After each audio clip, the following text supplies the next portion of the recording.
이제 열왕기하 18장부터 이제 길게 25장의 내용에서는 남아있는 유다 나라의 역사가 어떠했는가 쭉 소개해 줍니다.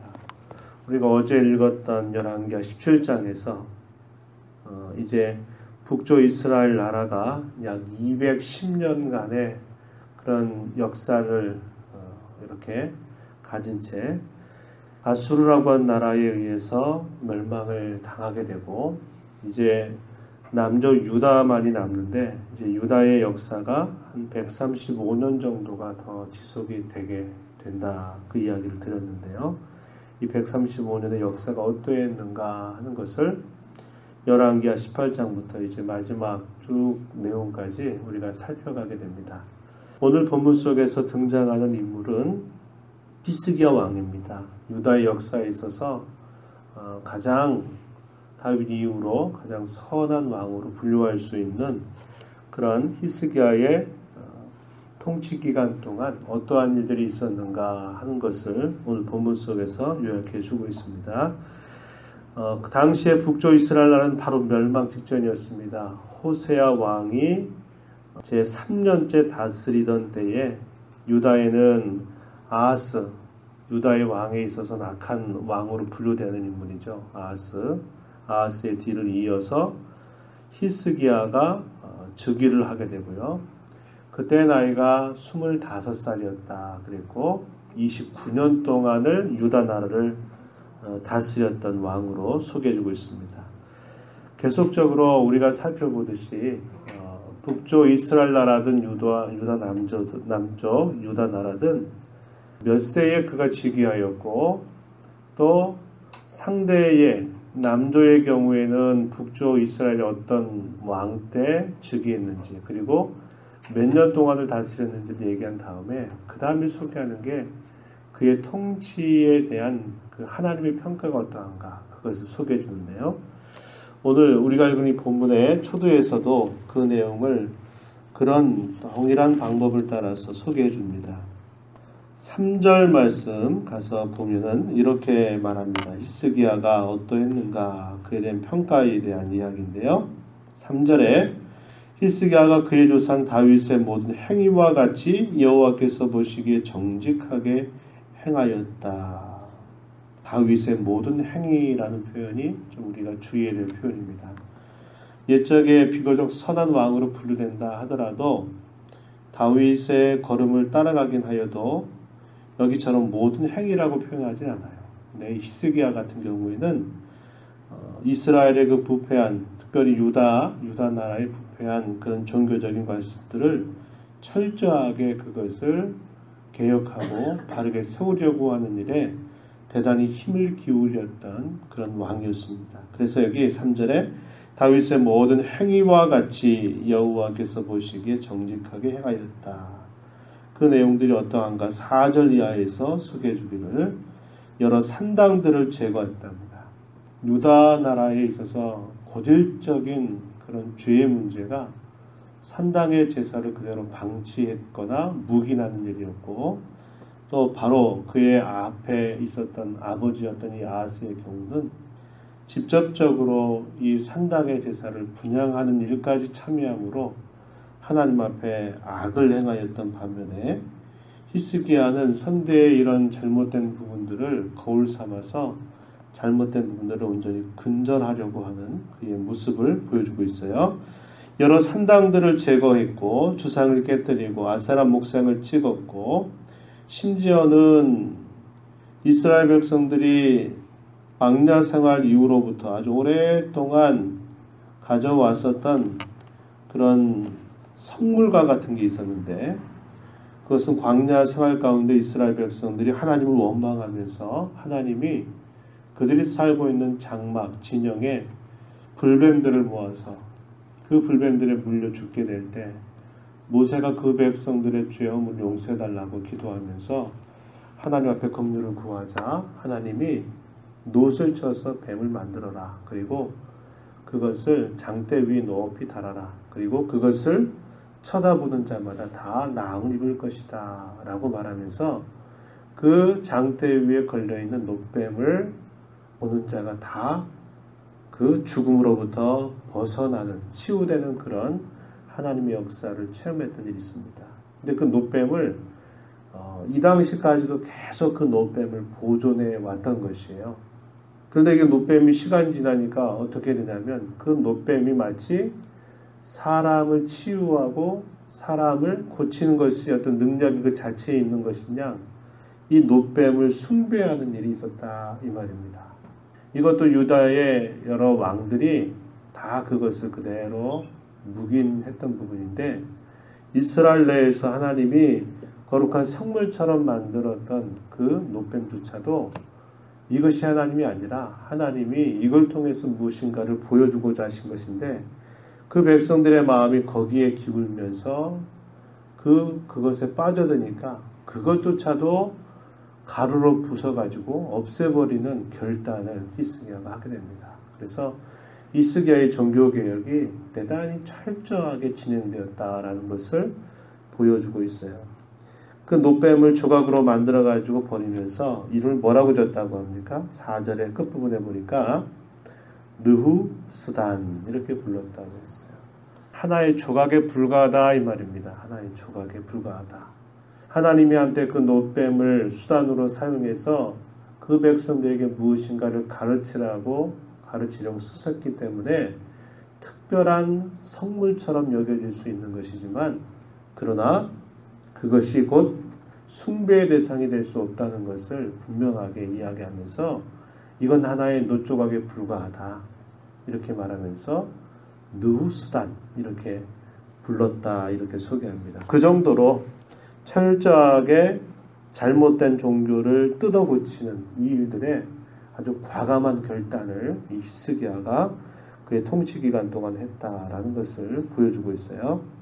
5절에 보면 이스라엘 하나님 여호와를 의지하였는데 그의 전후 유다 여러 왕 중에 그러한 자가 없었다. 그의 앞에 또 그의 뒤에 유다 열조 사이에 있어서 히스기야처럼 하나님을 의지하는 그런 왕이 없었다. 그래서 분열 왕국 유다 역사에 있어서 가장 훌륭하게 하나님을 섬겼던 그런 왕임을 이야기해주고 있습니다. 6절에서 그 내용을 좀 더 구체적으로 소개하기를 히스기야가 여호와께 연합해서 하나님을 떠나지 아니했다. 이스라엘의 왕조의 패망은 무엇 때문이었나요? 구원의 하나님, 진정한 복이 되시는 하나님을 떠남으로 결국 심판과 저주를 받아서 패망하게 되었다는 겁니다. 그런데 히스기야는 그가 여호와께 연합했다라는 말은 마치 본드처럼 딱 붙어서 떨어지지 않는 그런 모습을 표현한 것입니다. 그가 여호와께 연합해서 하나님에게서 떠나지 않았다. 이 말은 하나님의 구원하시는 손길, 하나님 주시는 참된 복을 항상 그가 누릴 수 있었다라는 것을 이야기해 주는 표현입니다. 또 그러하자 여호와께서는 어떻게 하셨어요? 7절 말씀에 보면 여호와께서 그와 함께 하셨다. 히스기야는 여호와께 연합해서 그분을 떠나지 아니하였고 여호와께서는 히스기야와 함께 하셨다는 겁니다. 이처럼 좋은 그런 관계가 없는 것이죠. 그러자 어떤 결과가 있나요? 어디로 가든지 형통하였더라 이렇게 소개합니다. 그래서 그 선대의 왕들이 외세를 의지했던 일들조차도 그가 끊어버립니다. 아수르 왕을 배반하였고 섬기지 아니하였다. 반면에 블레셋 사람들을 쳐서 그 영토를 확장하는 일들을 그가 감당하게 되었습니다. 북쪽 이스라엘 나라를 멸망시켰던 아수르 왕은 살만에셀이라고 하는 왕이었는데요.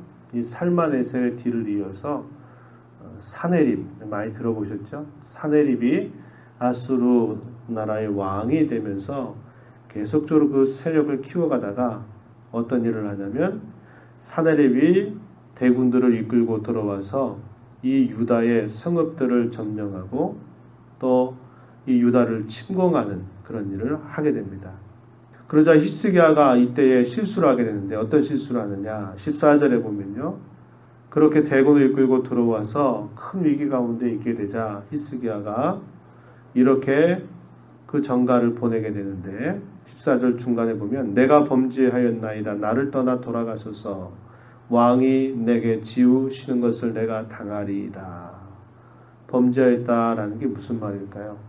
아수르를 대적했다는 겁니다. 대적했다는 것에 대해서 잘한 일인데 그걸 두고 내가 잘못했다라고 이 사네립에게 얘기를 한 것입니다. 그리고 당신이 내게 지워주는 대로 내가 그것을 감당할 것입니다. 라고 하는 전가를 보내게 돼요.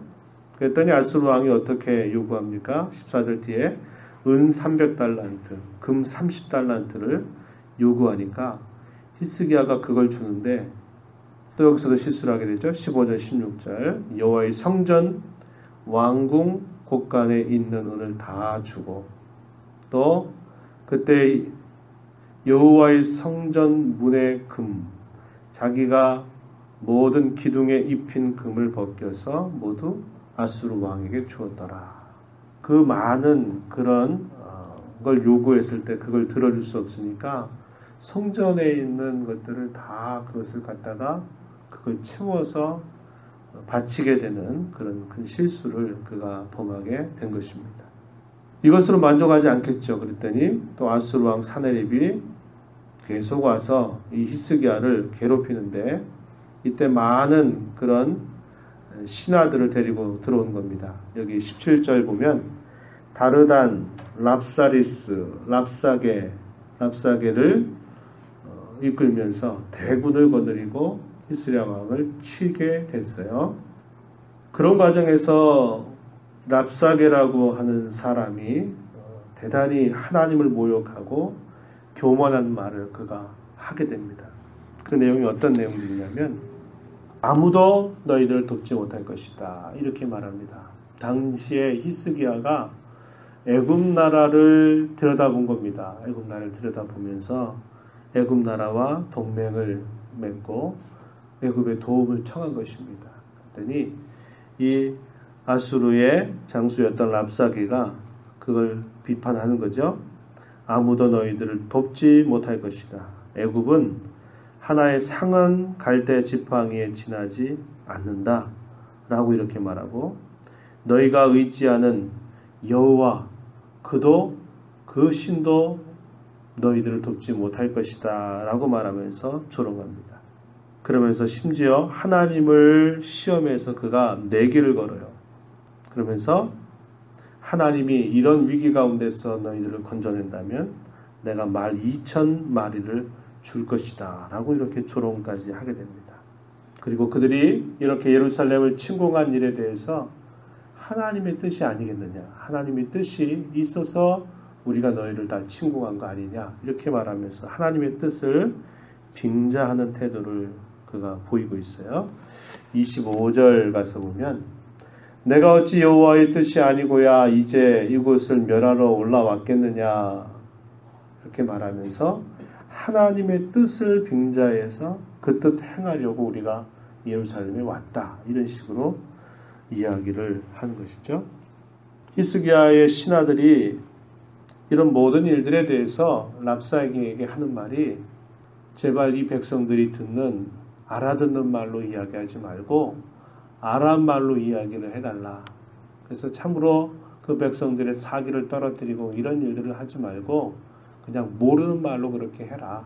이렇게 부탁을 하지만 랍사게가 어떻게 하냐면 오히려 이스라엘 백성들이 다 들을 수 있는 이 이스라엘의 말, 그 말로 하나하나 다 이야기하면서 하나님을 조롱하고 모욕하고 히스기야의 말을 절대로 듣지 말아라. 그가 여호와를 찾으라고 말하지만 여호와마저도 우리를 돕지 못할 것이다. 라고 이렇게 말하면서 하나님을 향해서 아주 교만한 태도를 그가 취하게 된 것입니다. 그 일에 대해서 히스기야는 그 신하들로 하여금 아무런 대꾸도 하지 말아라. 이렇게 이야기를 하게 돼요. 그래서 우리가 내일 읽어가는 내용에 보게 되면 히스기야가 하나님을 찾고 의지합니다. 어떤 기적이 펼쳐지는지 우리가 이제 살펴보게 될 것이에요. 우리가 이 말씀의 내용을 보면서 하나님을 의뢰하는 것이 참 약해 보일 수 있지만 하나님을 의지하는 것이 참으로 강한 것이고 상황을 의지하는 것이 그게 큰 도움이 될 것처럼 보이고 강해 보이지만 상황을 의지하는 것이 지극히 어리석고 약한 것임을 보여주고 있습니다. 랍사게의 교만한 마음, 여호와를 대적하는 것이 결국 그로 하여금 패망을 만나게 하는 선봉이 되고 있다라는 것을 우리는 보게 되면서 겸손을 늘 배워야 되겠다. 이것을 우리는 이 본문을 통해서 생각해 볼 수 있습니다. 이 하루를 살아가면서 하나님을 의지하는 것, 그것이 우리에게 가장 강한 것임을 기억하고 하나님 앞에 겸손하게 해가는 것, 그것이 하나님을 바르게 섬기는 그런 신앙의 태도임을 기억하면서 힘써 살아가는 저 여러분 모두가 되기를 바랍니다. 하나님 아버지 감사합니다. 이 새벽 시간에도 저희들을 주께로 인도하셔서 오늘도 새로운 하루 오라가신 하나님 앞에 찬송하며 경배하며 이 하루를 시작하게 해주셔서 감사합니다. 오늘도 말씀을 통해서 저희들에게 나오시는 하나님을 저희가 기억하고 하나님께 들은 그 말씀을 마음에 간직하여서 오늘도 하나님을 섬기되 겸손한 마음으로 하나님을 섬겨가도록 인도하여 주시옵고 하나님을 의지하는 것이 어떤 상황에 기대고 의지하는 것보다도 더 강하고 가장 우리에게 안전된 그러한 일임을 기억하고 하나님을 의지하며 신뢰하며 이 하루를 살아가도록 저희들을 붙잡아 주시옵소서. 주 앞에 나와서 간구하는 모든 심령들 용납하시고 이 시간도 풍성한 은혜를 더하여 주옵소서. 귀하신 예수님 이름으로 기도하옵나이다. 아멘.